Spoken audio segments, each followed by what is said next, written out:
So a portfolio planner, this is something we show you how easy it will be to build your wealth. So, but this is where your real wealth is stored. Is this cool? Equity growth. Equity is where we actually get rich. Cool. I have friends who are coaches in the share industry, just to let you know. And I'll fucking trump them every goddamn time on why real estate is better than shares. Yes, shares is more liquid. Most Aussies don't need something liquid. I'm telling you right now, most Aussies have a spending goddamn problem in this country. Most people do. It's not that hard to walk down the highway or drive past the highway and you can see everyone's driving around a fucking $50,000, $60,000 car. Are you kidding me? So I believe that we actually have a spending problem in Australia. Keeping up with the Joneses looking problem. Fucking weddings are goddamn expensive. I just got married my wife for the first time. After 10 years we've been together, 10 years in, we finally decided to get married. Why? Because I wanted to build my entire portfolio. My portfolio funded my fucking wedding. And I just had the most luxurious, fucking obnoxiously massive wedding in Australia. And I felt so okay to do that because my property portfolio has made millions of dollars for me in my sleep and funded it. Imagine if I had gone and spent that same money. That's so dumb. First of all, I would have never have made that money and been able to spend that without my portfolio.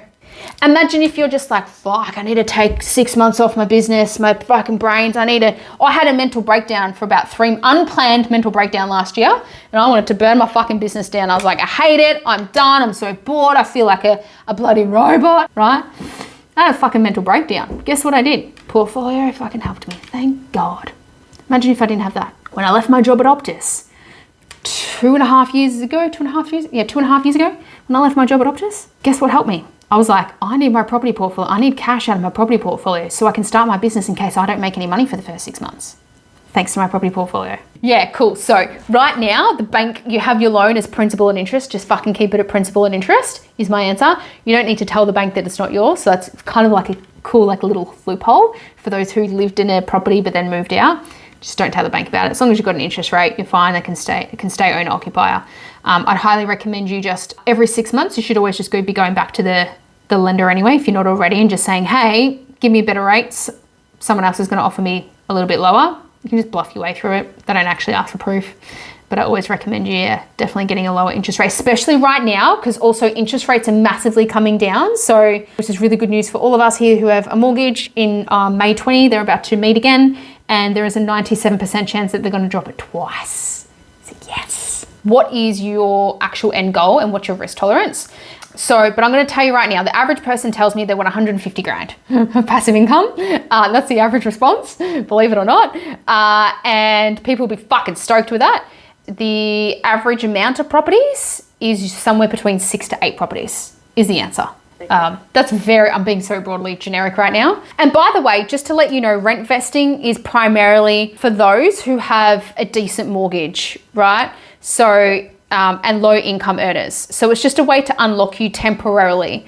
And so I'm not saying to never own your own home, by the way. Absolutely, you should have, in your goal is to own your own home eventually, but have the property portfolio buy it for you. So if I have multi-millions of dollars right now in my portfolio, I can go and buy a house outright. Most people will come to me with a really small mortgage. It might be say $200,000 or $300,000. That's fine. I'm talking about the average kind of millennial sort of starting out and wanting to build wealth, and they've got a home mortgage where it's like $500,000-$700,000. That's very normal for an average person in their 30s right now, or even 40s.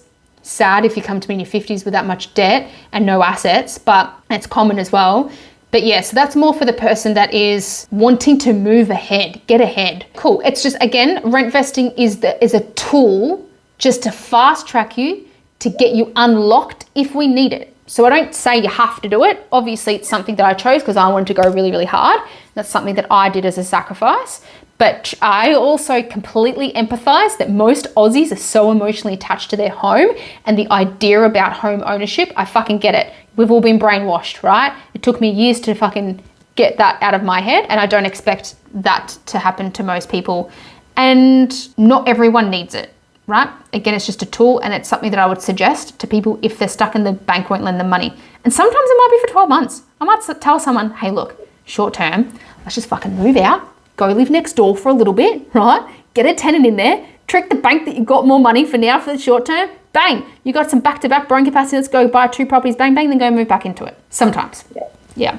Invest, or like, my business owner friends and I talk about this all the time. Just to let you know, my business owner friends who are all coaches are making in the millions, okay? And they're like, Liv, what's the best way to fucking making money? If you want to get rich, this is how you do it. You ready? This is very simple. Number 1, build a very successful company and sell it for millions and millions of dollars, right? That's number 1. That is the number 1 way to get rich, is build a fucking company and fucking sell it off for millions. How many people can achieve that? 0.1% of the population, okay? What's the next best bit? Investing inside real estate. What's the next thing after that? Investing inside Bitcoin. So many people come to me and they're like, Liv, I'm gonna fucking build like a big business, I'm gonna sell it off. You know the amount of people that come to me, business owners who are making like 100 grand a year in their business. And I'm just like, fuck man, it'd be so much easier if you just went and got a 9-to-5 job.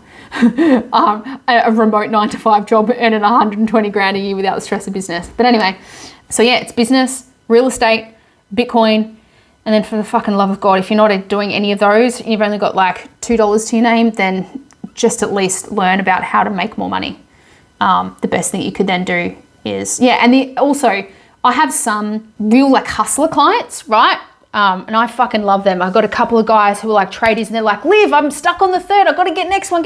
What else can I do? And I'm like, the only thing you can do right now until shit gets easier, until interest rates come down or whatever, is just literally go and earn more money. Go and get a fucking side hustle job. I did it to build my portfolio. I sacrificed a lot.